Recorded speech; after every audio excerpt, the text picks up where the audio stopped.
If you're seeing this, your reality just shifted. Pay attention. A frequency within you is answering a call it has always known. This video will show you how inner intention ripples into the quantum field. You'll meet science, spirit, and practical steps that change how your life shows up. Stay with me. The next 10 minutes could rewire what you expect from reality. This is not Vagop. It is a discipline. Welcome to IG Quantum Reality. For many people in the United States and beyond, life feels like a sequence of static moments. Wake, work, repeat, hoping for a win that rarely arrives. The problem is not simply bad luck or poor timing. It is a deep misalignment between how we think reality should behave and how we are actually operating inside it. We have inherited stories about scarcity, limitation, and predictability that condition our energy and attention. Those stories become patterns. Patterns become habits. Habits wire neural pathways that unconsciously steer choice and perception. When you are operating from stories that were not chosen by your present self, your internal operating system keeps recreating outcomes from the past, rather than inviting new probabilities into being. That is the first layer of the problem. At the heart of the issue lies a disconnect between two truths. The first is the material truth. We live within physical laws, measurable cause and effect, and systems that respond to inputs. The second truth is subtler. Consciousness influences outcomes, not through magical thinking but via coherent intention, attention, and emotional resonance. When these two truths are segregated in our culture, science on one shelf, spirituality on another, people try to navigate with half a map. A partial map produces partial results. The fragmentation means people use practical effort without cultivating an internal field that supports those efforts. This half map shows up as frustration. You set tangible goals, you take steps, yet results lag. You feel blamed or broken. You may oscillate between action and resignation, thinking effort is wasted or that waiting for a miracle is the only other option.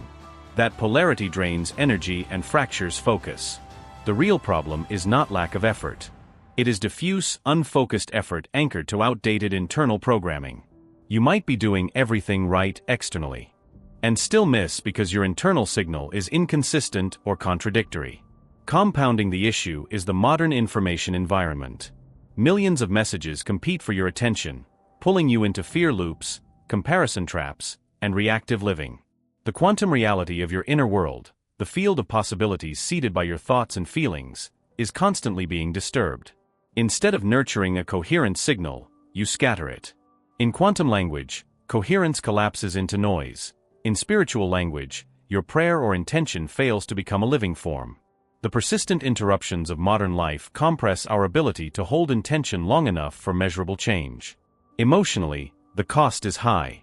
People surrender parts of themselves to resignation, anxiety, or quiet desperation. They push away vulnerability and hide the softer longings that actually fuel true creativity. When the inner field is fragmented, so too are external results. Relationships, finances, health, and purpose all feel stuck under a lid of unseen resistance. That exhaustion is not moral failure, it is structural, a mismatch between the systems that train our minds and the practices that cultivate quantum coherence. So the problem we must address is layered. It is practical, psychological, and metaphysical all at once. We have to heal the map, to integrate modern science with age-old spiritual practice, and learn how to direct coherent attention so it changes probability distributions in the world. This is not new age fluff. It is an exploration of how intention, aligned action, and measurable disciplines work together. Understanding the problem clearly is the first step toward intentional repair and radical recalibration. This practice requires patience and steady curiosity, reminding us that small, consistent choices rearrange probabilities over time. In recent decades, researchers and contemplative practitioners have begun to point at the same curious reality. Consciousness interacts with physical systems in measurable ways. Experiments in quantum physics show that observation affects outcomes at the subatomic level. The double-slit experiment and later refinements reveal that measurement changes behavior of particles, not because observers are magical, but because observation is a form of interaction. Studies in psychoneuroimmunology document links between belief, emotional state, and immune functioning, suggesting that mind and body are in constant dialogue. Meditation research documents changes in brain structure and attention with consistent practice, showing that discipline rewires neural pathways for focus and resilience. These findings do not prove mysticism, they invite us to consider that inner state matters. But discovery is more than lab results.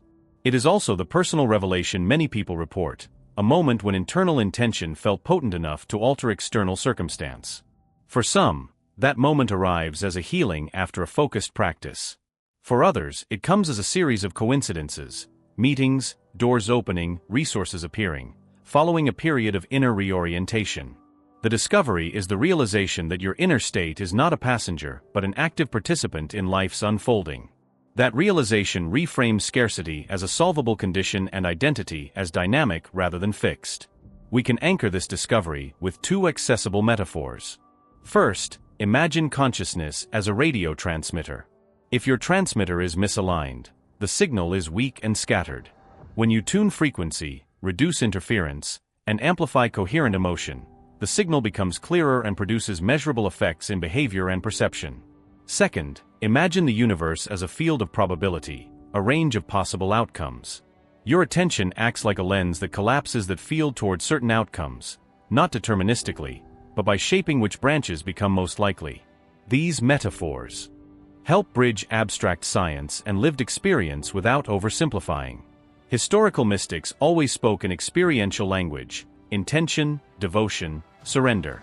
Modern scientists speak in terms of fields, wave functions, and resonance. The elegant synthesis is that both are describing an interacting system, mind and matter communicating through information and energy. The practice-oriented discovery is that these communications can be trained, measured in personal feedback loops, and integrated into daily life. That is the bridge between awe and agency, between wonder and replicable method. I will share an emotional story to make this discovery concrete. A woman named Maya, from a small Midwestern town, had been stuck in a dead-end job and chronic illness. Her days felt like repetitions of constraint. After learning simple focus attention practices and shifting her daily emotional baseline from fear to curiosity, she noticed small tweaks at first: a supportive coworker, a call from a doctor with optimistic news, a job opening aligned with her skills. Those seemed random at first, but she began to document each occurrence. Over a year, those nudges accumulated into a career shift and significant health improvement. Maya described it as learning to hold a feeling longer than her fear. Her story is not exceptional because it is miraculous. It is instructive because it shows the cumulative power of coherent inner work. Discovery also occurs in communal contexts. Groups practicing coordinated intention report accelerated results, not because of mass delusion but because coordinated actions and shared focus reduce noise and amplify coherent signals. The discovery, then, is both personal and social. You can cultivate an internal field that nudges probabilities, and you can participate in collective fields that scale that influence. This is not a promise of instant gratification. Rather, discovery is a sober invitation: test carefully, measure patiently, and invite curiosity into the process. The next section translates discovery into method, practical steps that blend measurable disciplines with soulful practice so you can test them in your life. This practice requires patience and steady curiosity, reminding us that small, consistent choices rearrange probabilities over time. Method matters. Spirituality without structure becomes vague. Science without heart becomes hollow. The method I outline here is a 5-part practice you can test for 30, 90, and 365 days: calibration, clean signal, emotional anchoring, aligned action, and feedback integration. These steps are designed to be accessible, measurable, and deeply transformational when practiced with consistency. Calibration begins with clarity. Spend a focused period mapping what you truly want, not surface desires, but deep values. Write them until language feels honest. Use precise sensory detail and ask, what does success look, feel, smell, and sound like? This step trains your attention system and primes neural pathways toward intended outcomes. Calibration also includes setting an emotional target. Not merely "I want more money," but "I want the security and creative freedom that money enables." Précise intention créate à clear et transmittée. Clean signal is about reducing interference. That means managing information diet, limiting reactive social media scrolling, and removing commitments that drain you. Physically, it includes breathwork, micromeditations, and digital hygiene. 3 minutes of steady breathing can reduce cortisol and improve coherence. A 10-minute morning alignment can set a different tone for the day. In quantum terms, you are decreasing noise in the transmitter so the field can respond to a clean, consistent intention. Cleaner input produces clearer output. Emotional anchoring elevates the frequency. Research shows that emotions like gratitude, awe, and loving-kindness produce measurable physiological coherence.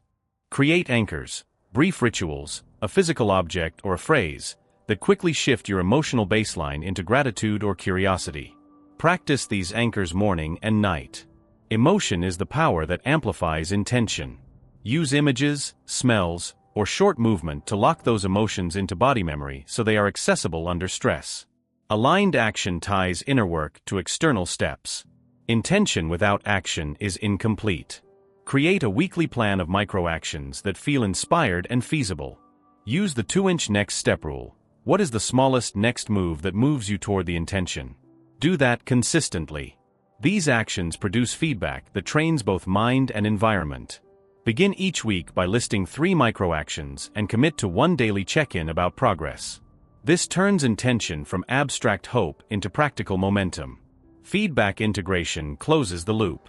Keep a field journal where you record synchronicities, obstacles, and measurable outcomes. Note dates, feelings, and actions. Over time you will see patterns emerge, which intentions correlate with results, what emotional anchors work best, and where practical adjustments are needed. Treat intentions like hypotheses. Test them, revise them, and iterate. This is how subjective practice becomes testable and scaled. Throughout the method, include practical exercises. 1 core exercise, daily 5-minute quantum alignment. Sit quietly, breathe for 2 minutes, imagine the desired outcome in sensory detail for 2 minutes, then generate a feeling of gratitude for 1 minute as if it has already arrived. Another exercise, the coherence walk. For 10 minutes, walk without your phone, breathe rhythmically, and silently repeat a short intention phrase while noticing the body. A third exercise, the 2-inch step list. Each morning write 3 micro-actions and pick the one you will complete before noon. These habits change brain chemistry and prime the field. The method also encourages scientific mindset. Track, measure, and journal. After 30 days you will have data. After 90 days you will have patterns. After a year, you will have transformed habits. Treat your practice with humility and curiosity. Failures are data, not indictments. This bridges spirituality and empirical thinking, giving you both wonder and accountability. This practice requires patience and steady curiosity, reminding us that small, consistent choices rearrange probabilities over time. Transformation is not only about external wins. It is an inward shift in how you perceive possibility and your role within it. When consistent method meets patience, the world begins to respond in ways that feel inevitable and surprising simultaneously. People report clearer guidance, healthier relationships, and a sense of being carried by life rather than battling against it. This is the felt change that confirms method. Consider the emotional arc. At first you feel tentative, then hopeful, then confident as feedback accumulates. The changes often begin as small, gentle alignments, a conversation that opens a door, an idea that blooms into collaboration, a health metric that moves in the desired direction. Over months, these shifts compound. The field that once felt indifferent becomes participatory. These compounding effects are often invisible at first and then unmistakable in hindsight. Practically, transformations can include new career pathways, improved physical well-being, reconciled relationships, and a steadying of mood. Spiritually, there is a deepening of presence. You sense the interdependence of events and feel a gratitude that is not dependent on outcomes. That gratitude becomes a stabilizing frequency that attracts more of what you value. The psychological benefit is a reduced reactivity and more resilient curiosity when setbacks occur. There is also a reshaping of identity. When you consistently act from an integrated map. Combining scientific curiosity with spiritual practice, you begin to identify as someone who co-creates reality. This identity change is crucial because it aligns your subconscious programming with conscious intention. Old limiting beliefs that used to sabotage you lose their power because your embodied practices and consistent feedback rewrite neural habit. Identity becomes a multiplier of behavior. I want to share another emotional story. Jason, a veteran in his early 40s, struggled with trauma and a sense that life had closed its doors.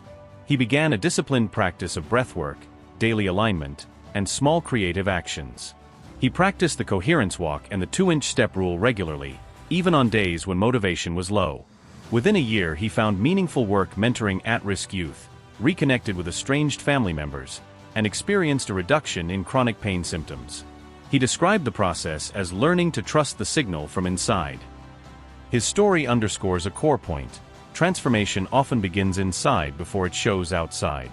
Transformation also brings responsibility. As your field shifts, you'll notice people and situations reflecting old patterns. This is an invitation to practice compassion for yourself and others while staying rooted in discipline. You will be tested, and each test is an opportunity to practice the method. Embodying this work means being honest when you falter and curious when you succeed. Celebrate small wins, recalibrate when needed, and continue to track changes. The transformation culminates in a calmer presence and a clearer voice of guidance inside you. This voice becomes the practical compass for decisions, not a mystical oracle but a trained instrument arising from coherent practice.